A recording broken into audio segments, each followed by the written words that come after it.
आज मैंने Telugu movie thank you देखा। इस मूवी में एक्टिंग किया है नागा चैतन्य ने, राशि खन्ना ने, प्रकाश राज जी ने, और इस मूवी को डायरेक्ट किया है विक्रम कुमार ने। विक्रम कुमार को आप सभी बहुत कोई जानते होंगे, तो जिन्होंने इसके पहले गैंग लीडर 24 जैसे मूवी को डायरेक्ट किया है। गैंग लीडर मूवी में नेशनल स्टार नानी और 24 मूवी में सूर्य शिव कुमार एक्टिंग किया है, जिनका फिल्म कुछ दिन पहले नेशनल अवार्ड जीता है बेस्ट, और उनको बेस्ट एक्टर अवार्ड भी मिला है।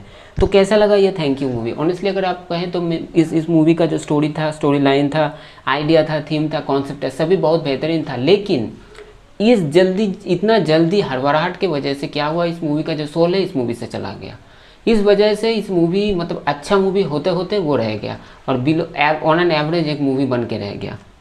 अगर इस मूवी के पॉजिटिव पॉइंट के बारे में बताया जाए तो इस मूवी का सबसे पहला पॉजिटिव पॉइंट है इसका स्टोरी लाइन, आइडिया और थीम। बहुत ही अच्छा एक यूनिक एक कॉन्सेप्ट है।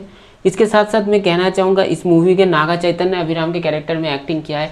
उनका जो लाइफ का 3 फेजेस है वहाँ पे बहुत अच्छी तरह से दिखाया गया है, और उन जिस तरह से उन्होंने प्ले किया है उनके कैरेक्टर अभिराम को बहुत ही बेहतरीन है। इमोशनल सीक्वेंसेस हो चाहे एक्शन हो, सब कुछ बहुत ही बेहतरीन। सीरियस जो पोर्शन है सभी जगह पे उन्होंने नागा चैतन्य ने बहुत ही ब्रिलियंट परफॉर्म किया है।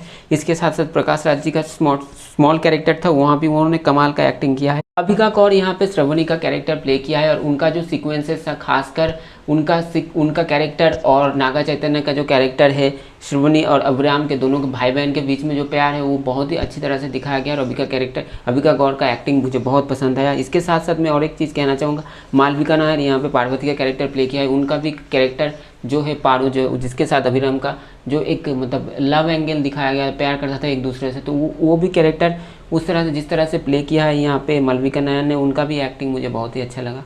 तो ये था एक पॉजिटिव पॉइंट। और अगर पॉजिटिव पॉइंट के बारे में कहा जाए तो मैं यहाँ पे कोई पॉजिटिव पॉइंट मुझे खुद देखने को नहीं मिला। अगर नेगेटिव पॉइंट के बारे में बताया जाए, सबसे पहला जो नेगेटिव पॉइंट मुझे लगा वो था इसका स्क्रीन प्ले। सबसे पहले मैं यही कहना चाहूँगा, देखिए एक मूवी का सोल होता है उसका स्क्रीन प्ले, लेकिन इस मूवी का स्क्रीन प्ले इतना फास्ट है, और उसके फास्ट होने की वजह से क्या होता है, इसका जो सोल है उस मूवी से हटता है। क्यों?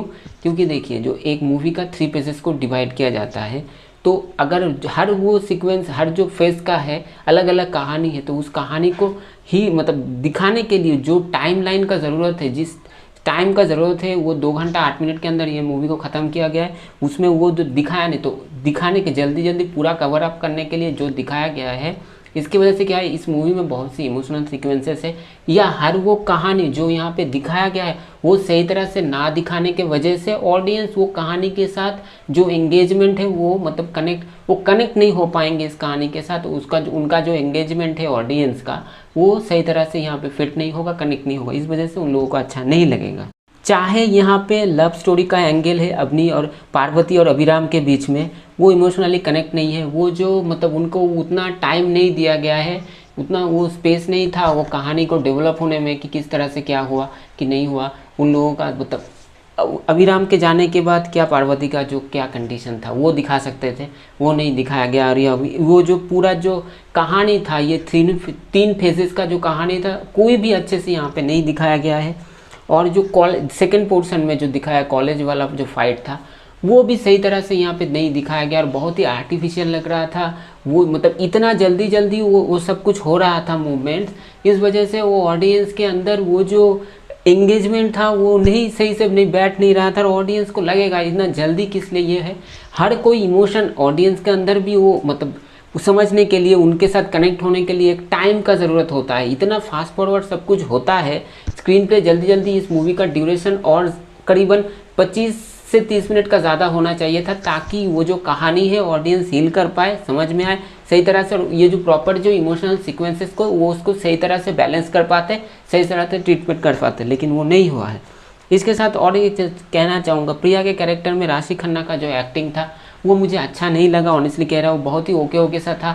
इमोशनल जो सीक्वेंसेस था वो अच्छी तरह से परफॉर्म नहीं कर पाते, सिर्फ इस मूवी नहीं, इमोशनली कोई भी सीक्वेंसेस हो, खासकर जहाँ पे इमोशन का हाई इम्पैक्ट रहता है, वहाँ पे उनका जो परफॉर्मेंस है वो एवरेज रहता है, बिल अप टू द मार्क नहीं होता है। इसके साथ साथ और एक चीज़ कहना चाहूँगा, इसका जो म्यूज़िक है डिसेंट सा है, ओके सा मैं कहूँगा, डिसेंट भी नहीं, और BGM भी वही है, सिनेमाटोग्राफी भी ठीक ठाक ही है।